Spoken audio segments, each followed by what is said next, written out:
Hi everyone, and welcome to another episode of Single and Married with Ezzy. My name is Ezzy Odimoko. I'm a pastor's wife, I'm a mom, I'm a daughter, I'm a sister, and an aunt. Today, I'm going to be talking to you about how to grow 5 steps to grow in your marriage, in your relationship, right?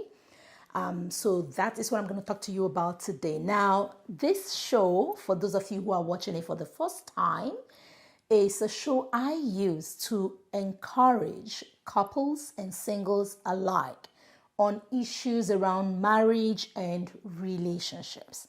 Because I know that you want to get it right, and I want to help you do that, right? And we really can do this if we care enough and if we learn and are willing to make amends where necessary. So I welcome you to this episode, and I hope that you enjoy it, and I hope that it blesses your life. Now, if you enjoy it, excuse me, don't forget to reach out. Don't forget to share it with friends and family so that they can also participate and be blessed. Now, feel free to follow me. I'm on Facebook, I'm on Instagram, and of course, subscribe on my YouTube channel so that you can get notified every time I have a new episode. So again, today's topic is 5 ways to grow in your marriage. Okay. Now, you find that sometimes people get married, but they feel like, after year 1, year 2, they feel stuck. They feel like they're not growing. They're not getting to know their spouse better. They just feel like they are drained and the relationship is not working, right? Sometimes that's because there's 1 or 2 things that one or both partners could be doing wrong. And so I'm going to share with you these 5 steps, and I hope that you can put it into practice and you're going to see growth, you're going to see change in your relationship. Okay, you ready? Let's go. So number 1, if you want to grow, and what do I mean by growth, right? How do we measure growth? You measure growth by the health of that marriage. How do I grow? How do I measure growth? You measure growth by the health of your marriage. How healthy is it? How loving is that relationship? How easily does communication flow? How open do people feel? How content? How satisfied, right? You need to keep a tab on that in your home with your spouse to make sure everything is okay. Because you don't want to surprise you. You don't want to wake up one morning and, and the woman is like, you know what, I'm done. No, you don't want that. Or the man is like, I've had enough of this. Why? Because you were not checking to see the progress and the growth in the marriage. Okay, so 5 things we're going to talk about today, simple steps, and I know that it will bless your life. So number 1, okay, for growth, and this is be present. Number 1, be present, be involved. Right? Now, remember, when you got married, your partner is not looking for merely a roommate or merely somebody to share bills with, or, just somebody else occupying, the home or the apartment or what have you. They are looking for a partner. They're looking for somebody who will do life with them. They're looking for somebody who is in their life, in the lives of the children, right? So be present as much as you can. Now, we know that sometimes, life, work, what have you, can take you away. But as much as lies in you and as much as you're able, you be present. Okay, what does being present look like? That means being present in the lives of the children. Okay, if you guys have children, how the kids are doing. For example, is just back to school now, right? How were they able to get back to school? What grades are they in? Were they able to get all the resources, materials that they needed for school?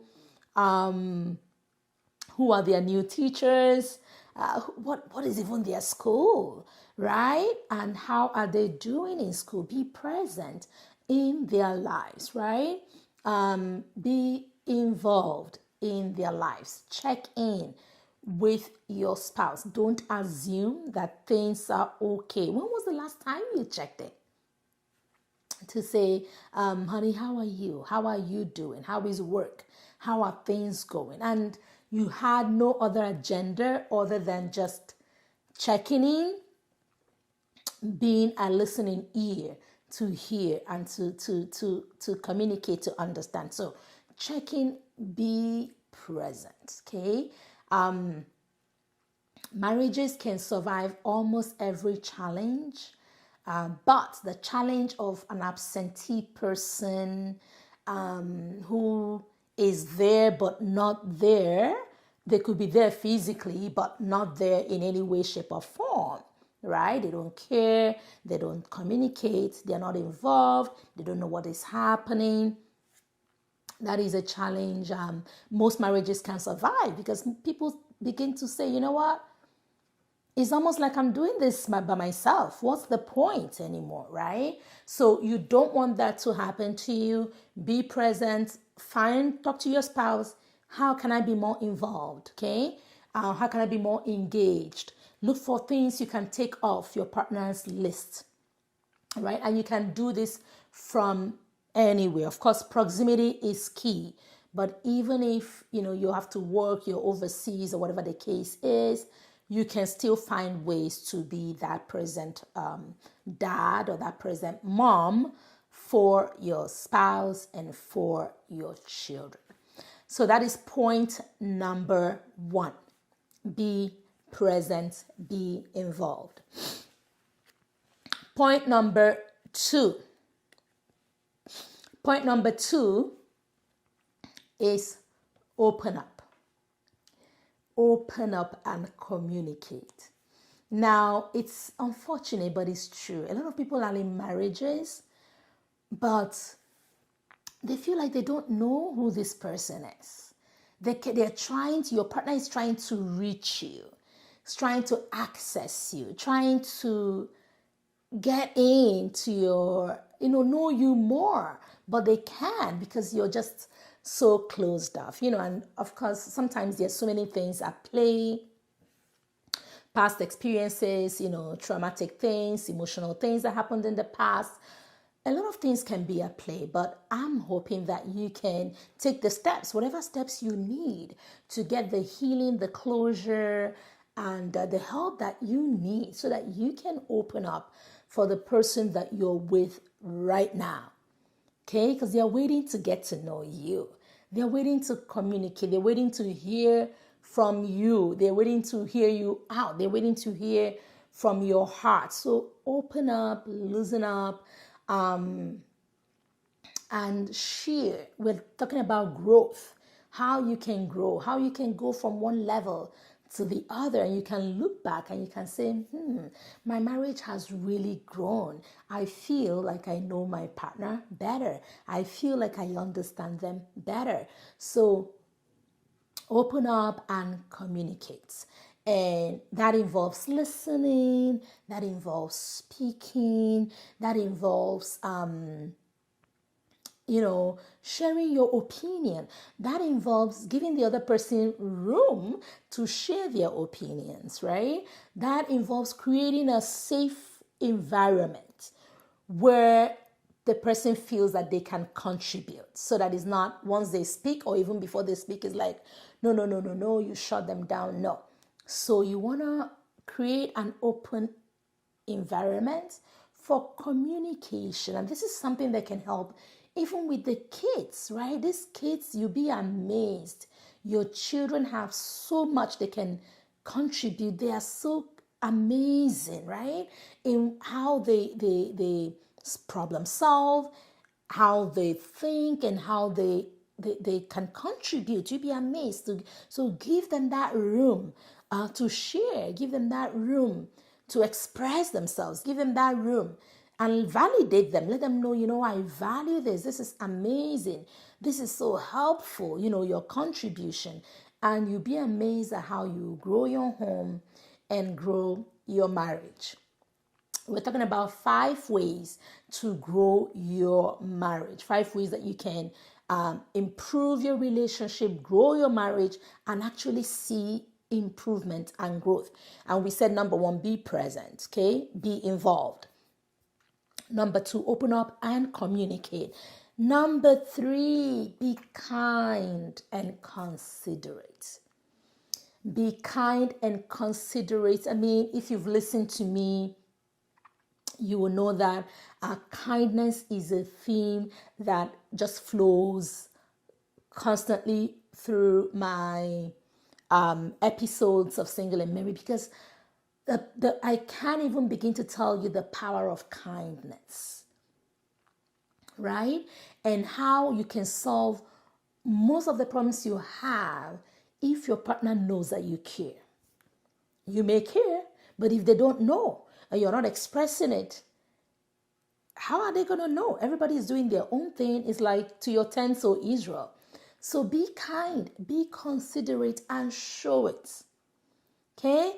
Be considerate. Now, if there's so many ways you can be considerate. Considerate of the person's time, considerate of the family's finances, considerate of, all the work that has to be done in the home, considerate of, the person's work, the person's job, the person's career. In some homes, in many homes, both of you are working, right? Do you consider that? Are you helpful? Do you help with the home? Do you pick up groceries here and there? Do you do the laundry? Do you do other things, right? Help with the children. Other things that are maybe your role or even not your role. Do you step across from what you consider is your role and are able to help in other ways? There are so many ways you can be kind. If you want to know how to be more kind, go back, watch a couple more of my episodes. I talk about kindness, with the way you speak, kindness in the way you think, kindness in the way in your actions. You have tons and tons of opportunities to show kindness, and the Bible tells us that when you give, you will get back, right? A good measure, pressed down. The same applies. When you show kindness, you will get back kindness. A good measure, pressed down, and even more than you had imagined. So 5 things to grow your marriage from step 1 to 2, right? To see growth. Okay, we said number 1, be present, be there, be present. Number 2, open up, don't be a closed book. Number 3, be kind, be considerate, right? When you want to take on that job that is going to take you out of town, did you talk to your spouse? When you want to do that thing, sign up for that business, did you have that discussion? Did you consider? When you went into that investment, did you have a discussion? Did you consider? When you use that last money in the bank account and the mortgage bounced, did you consider? Did you share? Did you talk? So just a little kindness and a little consideration will go a long way, I promise you. Now, step number 4, financial responsibility.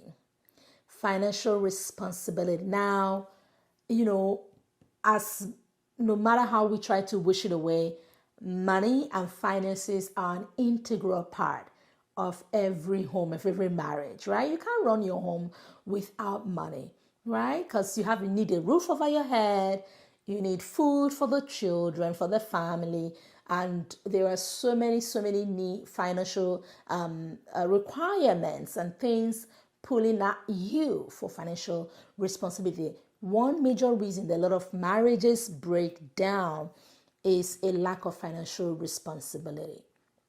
Okay, what does that look like?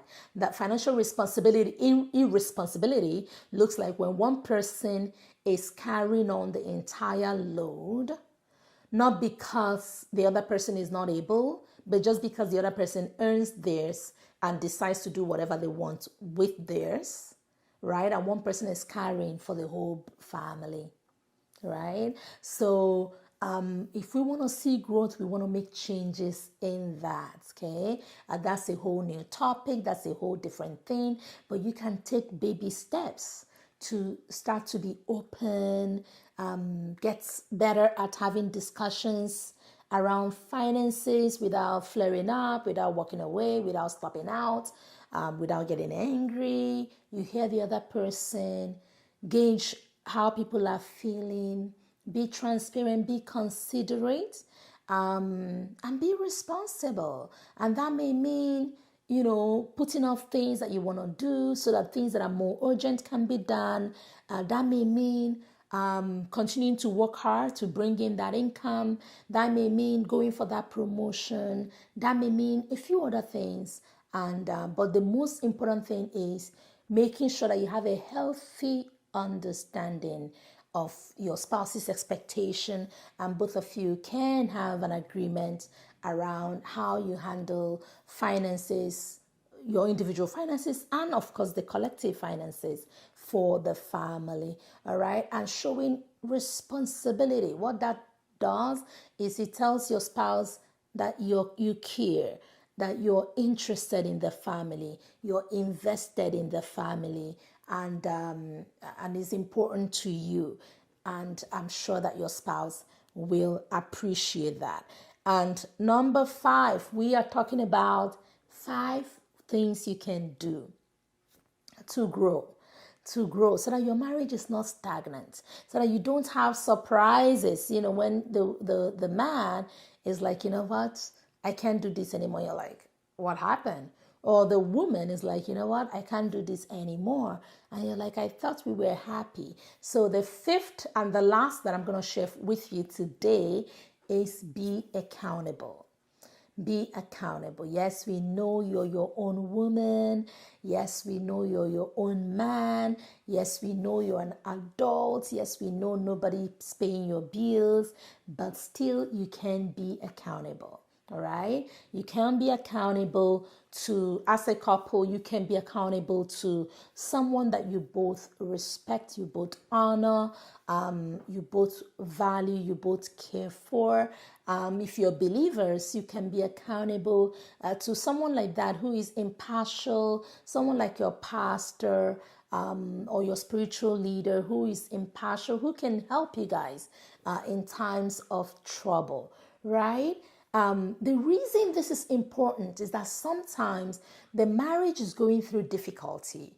One person wants to reach out for help. The other person is like, no, right? Don't reach out for help. That doesn't help anyone. So be accountable to someone. Be accountable to each other. Okay, don't frown or get tensed up when your partner is asking to know more about one thing or the other. It doesn't mean they don't trust you, but be humble enough to be accountable to your partner.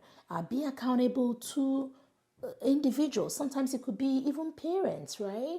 Sometimes it could even be a spiritual authority. Sometimes it could be just a friend who is more mature and who is successful in their marriage. And then that can help you to grow and develop your marriage, right? So accountability is another thing that will help you grow in your marriage. So I hope that these 5 steps will help you and you can begin to put these things into practice.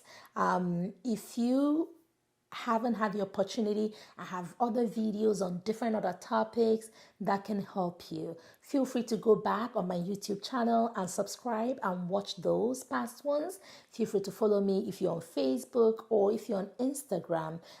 My handles will show on the screen, and I do look forward to hearing from you. And if you have topics you think you want me to address, don't hesitate to put it on the chats, and you might be lucky. I might pick that up to address sometime. So thank you so much for joining. Don't forget to share this clip, and I'll see you next time. Goodbye.